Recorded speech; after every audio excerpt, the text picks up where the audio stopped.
Assembly ఎన్నికల్లో ఈ కర్ణాటక తెలంగాణ తప్ప మిగతా 4 స్టేట్లు ఓడిపోయారు. సో ఎట్లా ఎంపీగా ఎట్లా గెలుస్తారని నమ్మకం?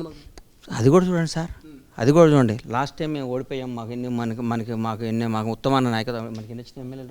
19, 20 వచ్చినాయి. అసలు లేనే లేదన్నారు, కట్ చేస్తే 4 ఎంపీలు గెలిచాం కదా. కాంగ్రెస్ పార్టీ 139 సంవత్సరాల చరిత్ర గల పార్టీ సార్. కాంగ్రెస్ పార్టీ అల్పం పార్టీ కాదు. మీరు కాంగ్రెస్ పార్టీ వీళ్ళు అల్పం మాట్లాడి సోనియా గాంధీ గారిని, పాపం గౌరవనీయులు కేసీఆర్ గారు పెద్ద ఆయన అనకూడదు, ఇందిరాగాంధీ గారిని కూడా కామెంట్ చేశారు. ఇందిరాగాంధీ గారు ఎక్కడండి?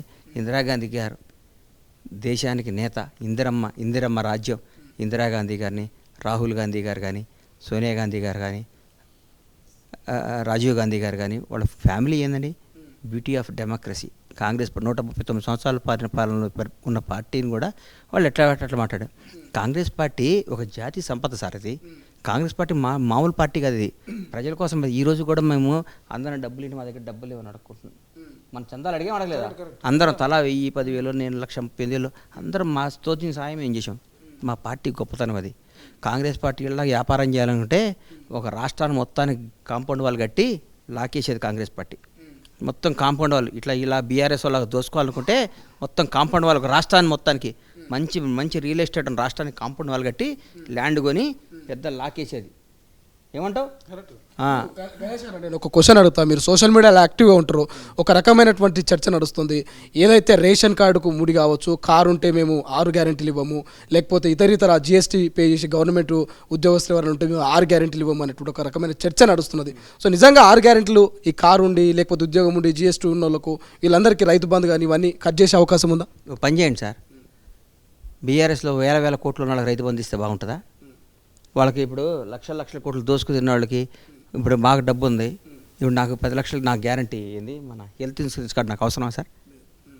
నాకు నిజం చెప్పండి, నాకు అవసరం న్యాయం చెప్పండి. మా శివకి మా దగ్గర పనిచేసే వాళ్ళకి ఇస్తే వాళ్ళు సంతోషపడతారు. భగవంతుడు మమ్మల్ని ఇన్సూరెన్స్ కట్టుకుంటాం, అయితే మా డబ్బులతో మేము ట్రీట్మెంట్ చేసుకునే అవకాశం దేవుడు ఇచ్చాడు కదా. నేనేమనుకుంటున్నా, పావర్టీ లెవెల్కి తక్కువ ఉన్నాళ్ళు, దిగువ మధ్య తరగతి వాళ్ళ దగ్గర నుంచి వాళ్ళని ఆదుకోమంటున్నా. ఇప్పుడు ఫిల్మ్ క్లబ్లో కూర్చొని టైంపాస్ కార్డులు ఆడేవాళ్ళు మాట్లాడే వాళ్ళకి కూడా ఒక్కొక్కరికి 20 లక్షలు రైతు బంధు వస్తే లాభం ఏంది? ఎందుకంటున్నా, లేని వాళ్ళకి ఇవ్వండి, ఒక 1000 రూపాయలు పెంచి ఇవ్వండి, ఇంకో 2000 పెంచి ఇవ్వండి. అది వాళ్ళకి ఉపయోగపడాలి, వాళ్ళకి అక్కర రావాలి, వాళ్ళకి ఆరోగ్యానికి ఉండాలి, వాళ్ళ భరోసా ఉండాలి, వాళ్ళకి మాకు పైసలు వస్తాయని గ్యారంటీ ఉండాలి. డబ్బు నాడికి వస్తే ఏంది, రాకపోతే ఏంది సార్? మేము వ్యాపారం చేసుకుంటున్నాం కదా, బాగానే ఉన్నాం కదా. నా అభిప్రాయం ఇది. పార్టీ ఏ నిర్ణయం తీసుకుంటే నాకు తెలియదు. కానీ అధికారంలోకి వచ్చిన రోజులైంది, 2 లక్షల రుణమాఫీ లేదు, రైతు భరోసా, రైతు బంద్ అన్నారు, అది ఇంతవరకే లేదు. ఏమైంది? కేవలం మాటలకే మిగిలిపోయిందా కాంగ్రెస్ ప్రభుత్వం? వచ్చి 3 వారాలు అయింది, 21 రోజు అయింది. మీరు తొందరపడకండి, అన్నీ వస్తాయి. అన్నీ పకడ్బందీగా చేసి, పక్కాగా చేసి, కరెక్ట్గా చేసి, ఇలా ముందు ఇలా దోసుకొని ఇలా ఆగమాగం చేసిపోయారు కదా. మొత్తం పిసికి పెండని పిసికి ఇట్లా చింపించి మీరు చేసారు కదా. దాన్ని అంతా సెట్ చేసి అన్నీ వస్తాయి, అన్ని గ్యారెంటీలు అందుతాయి, బ్రహ్మాండంగా ఉంటుంది. మీరందరు ప్రజలు మెచ్చే పరిపాలన ఉంది. ప్రభుత్వాన్ని అందరు ఆదరిస్తారు, ఆశీర్వదిస్తారు, మెచ్చుకుంటారు, మళ్ళీ గెలిపిస్తారు. ఇప్పుడు కొత్తగా కాంగ్రెస్ గెలిచింది కాబట్టి కాంగ్రెస్లకు అటు బీఆర్ఎస్ నాయకులు, కొంతమంది బీజేపీ నాయకులు వచ్చే అవకాశం ఉంది అంటున్నారు. సో పాతోళ్ళకి ఏమన్నా కొంత ఇబ్బంది కలిగే అవకాశం ఉందా? కొత్త వాళ్ళు వస్తే మళ్ళీ వాళ్ళకే పోస్టులు పోతాయి, నామినేటెడ్ పోస్టులు, ఎమ్మెల్సీ పోస్టులు. సార్ ఒకటి గుర్తుపెట్టుకోండి, ఎవడో గుంజుకుంటాడో ఎవరికో తీసుకుంటారని భయపడేది నాయకుడే కాదు. ఎవరు టాలెంట్ ఉంటే అక్కడికి వస్తుంది, టాలెంట్ పోతే రాదు. ఎవరో వస్తే మనం పదవి పోతే ఊడిపోతే ముక్కు మనకి ఎందుకు సార్? మనకు నమ్మకం ఉండి మన ఉపయోగం అంటే మనకి ఇస్తే తీసుకోవాలి. కానీ మనం రికమెండేషన్ చేసో ఇంకోటికి వచ్చే పోస్ట్ మనం తీసుకుంటే అది కరెక్ట్? అది కరెక్టా అంటున్నా నేను. కాదు సార్, నాకు అర్హత లేకుండా ఎవరితో రికమెండేషన్ తెచ్చుకోవడం అర్హత, అది కొందరు వాళ్ళు తెచ్చుకుంటారు. అర్హత లేకుండా రికమెండేషన్ పదవులు తెచ్చుకుంటారు. మాకు వద్దు అట్లా.